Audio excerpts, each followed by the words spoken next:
सांसद डॉक्टर जावेद आजाद ने केंद्रीय मंत्री गिरिराज सिंह पर की कार्यवाही की मांग। कहा, हमारी सरकार होती तो जेल में होते ऐसे लोग। सीएम नीतीश कुमार ऐसे नेताओं को भेजें जेल। गिरिराज सिंह की हिंदू स्वाभिमान यात्रा का प्रथम चरण बीते 22 अक्टूबर को ही समाप्त हो चुका है। उनकी यात्रा के बाद सीमांचल की राजनीति पूरी तरह गर्म है। मालूम हो कि कांग्रेस सांसद डॉक्टर जावेद आजाद ने यात्रा के दौरान गिरिराज सिंह द्वारा दिए गए बयान की निंदा करते हुए उनके खिलाफ कार्यवाही की मांग की है। सांसद डॉक्टर जावेद आजाद ने रविवार को अपने आवास पर पत्रकार वार्ता को संबोधित करते हुए कहा कि सीमांचल में हिंदू और मुसलमान दोनों ही समुदाय के लोग हमेशा से मिलजुल कर रहते आए हैं, लेकिन केंद्रीय मंत्री जिन्हें कोई काम नहीं है उनके द्वारा नफरत फैलाने की कोशिश की गई। इसकी जितनी निंदा की जाए कम है। उन्होंने कहा कि हर जगह माहौल को बिगाड़ने की कोशिश की गई, कुछ स्थानों पर वो सफल भी हुए।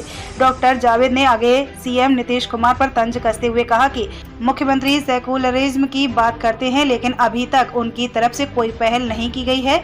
उन्होंने कहा कि अगर वो सही मायने में बिहार के हित में सरकार चलाते तो ऐसे नेता को जेल भेजने का काम करते। किशनगंज से जियाउर रहमान खान की रिपोर्ट।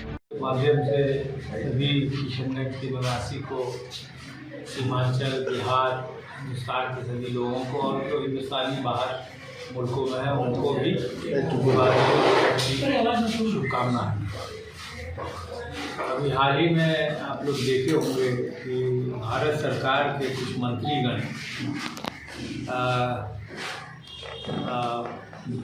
कई जगहों में जाके नफरती बयानात दे रहे हैं, जो बहुत ही शर्म की बात है।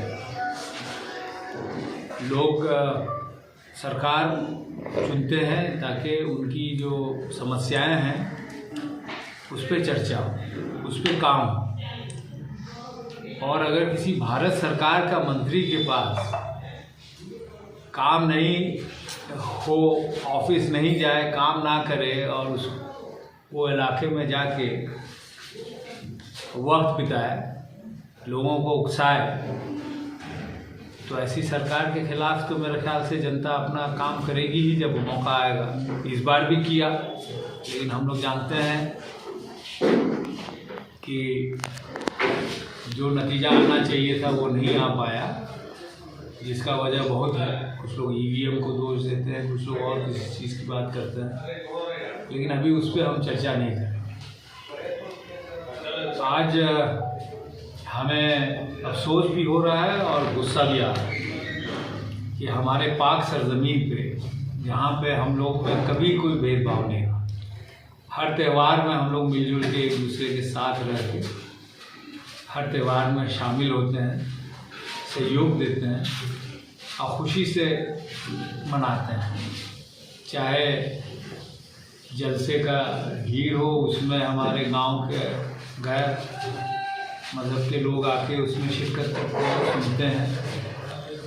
उसी तरह किसी पूजे का पंडाल हो, पूजा हो रहा हो, उसमें जो हमारे मुसलमान हैं या और धर्मों के लोग हैं वो भी उसमें शिरकत करते हैं और सब लोग मिलजुल के खुशी के माहौल में हर त्यौहार में पार्टिसिपेट करते हैं।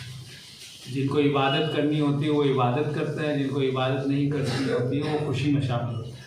उसी तरह जिसको पूजा करनी होती है वो पूजा करते हैं और बाकी लोग उनके साथ अपना खुशी का इजहार करते हैं।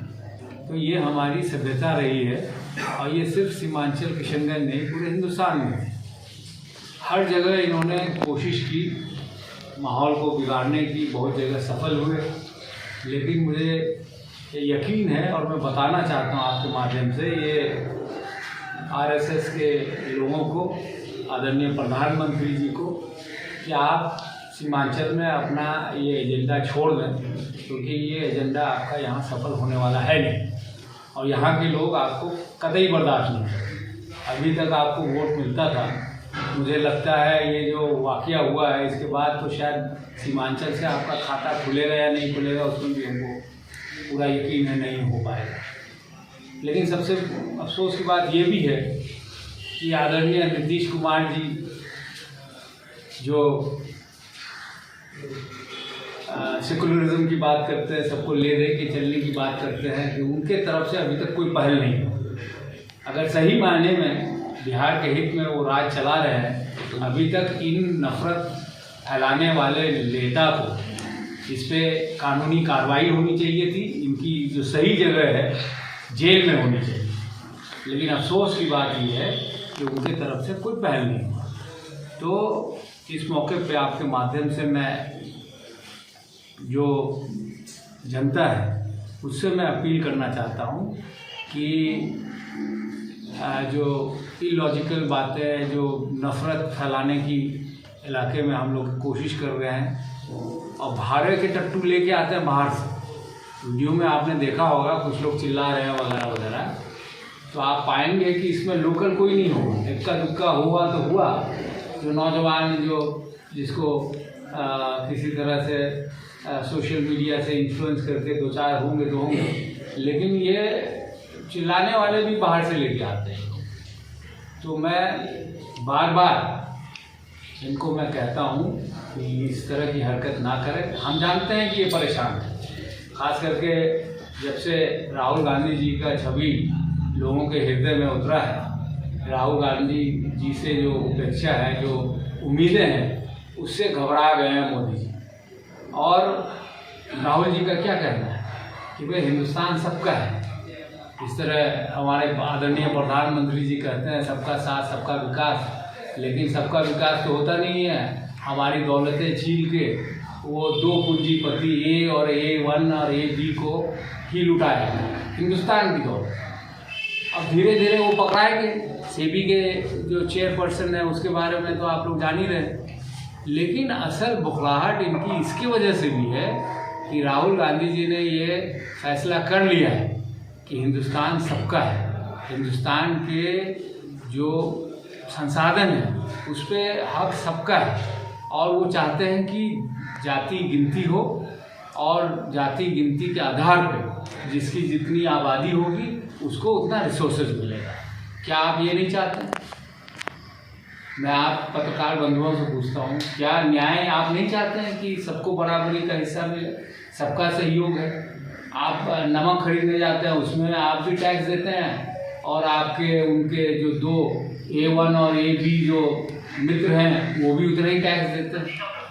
आप माचिस खरीदने जाते हैं आपको भी उतना ही टैक्स लगता है, और A और B को भी उतना ही टैक्स देना पड़ता है।